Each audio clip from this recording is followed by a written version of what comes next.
Sir ఒక POC చేశాం sir. ఈ మనకి న్యాచురల్ ఫార్మింగ్లో ప్రీ మాన్సూన్ డ్రై సోయింగ్ అని పిఎండిఎస్ లాస్ట్ 5-6 ఇయర్స్ నుంచి అది ప్రీ మాన్సూన్ సార్. ఏప్రిల్ మేలోనే ఒక 32 varieties of seeds mostly fallow ల్యాండ్స్లో వేయడం వలన మనకి మంచి బయో ఇది క్రియేట్ అవుతుంది సార్. ఇన్ఫ్యాక్ట్ ఆ పిఓసిలో యానిమల్ హస్బెండరీ డిపార్ట్మెంట్ ద్వారానే చేయించాము.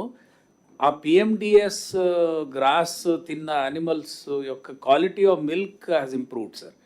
క్వాంటిటీ ఇంప్రూవ్ అయింది, క్వాలిటీ కూడా ఇంప్రూవ్ అయింది. ఫ్యాట్ కంటెంట్ ఇవన్నీ కూడా ఇంప్రూవ్ అయ్యాయి. సో ఆ కలెక్టర్లందరికీ కూడా పిఎండిఎస్ గురించి బాగా అవగాహన ఉంది సార్. ఇది మనం ఎక్కువగా ఫాలో ల్యాండ్స్ అంటే 365 డేస్ గ్రీన్ కవర్ మనం చాలా జిల్లాల్లో ఏప్రిల్ నుంచి జూన్ వరకు, జూలై వరకు ల్యాండ్ పడవ పెడుతున్నారు సార్. అంటే ఏమీ క్రాప్ లేకుండా ఆ టైంలో మనం ఈ పిఎండిఎస్ చేయగలిగితే సార్ రైతుకి ఇన్కమ్ కూడా వస్తుంది సార్. అంటే 1000 రూపాయలు సీడ్ కిట్, బట్ దాని నుంచి 5000 నుంచి 6000 రూపాయలు ఇన్కమ్ వస్తుంది. Plus PMDS grass animals consume చేయడం వల్ల క్వాలిటీ ఆఫ్ మిల్క్ ఇంప్రూవ్ అవుతుంది sir. Otherwise right now green fodder requirement everything we are saying only Napier gross.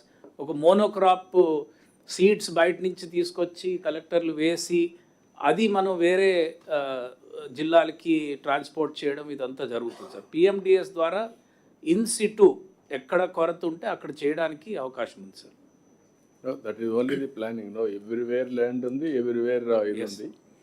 దాన్ని ప్లానింగ్ చేయాల్సిన అక్కడనే చేయాలి, ట్రాన్స్పోర్టేషన్ కాస్ట్ లేకుండా సార్. కొద్దిగా హోంవర్క్ మీరు యానిమల్ హస్బెండరీ డిపార్ట్మెంట్ హోంవర్క్ చేసి కలెక్టర్స్కి ఇన్స్ట్రక్షన్స్ ఇచ్చి నరేగా డిపార్ట్మెంట్, పంచాయతీరాజ్ది, రూరల్ డెవలప్మెంట్ క్లారిటీ తీసుకొని you have to work it out. So just one point sir, ఈ సంవత్సరము రబీ డ్రై సోయింగ్ కూడా క్యాంపెయిన్ మోడ్లో ఇంట్రడ్యూస్ చేశాం sir. So that will also again help the rabi crop and also provide fodder sir. So every village should produce its own fodder sir, high quality fodder. Yeah.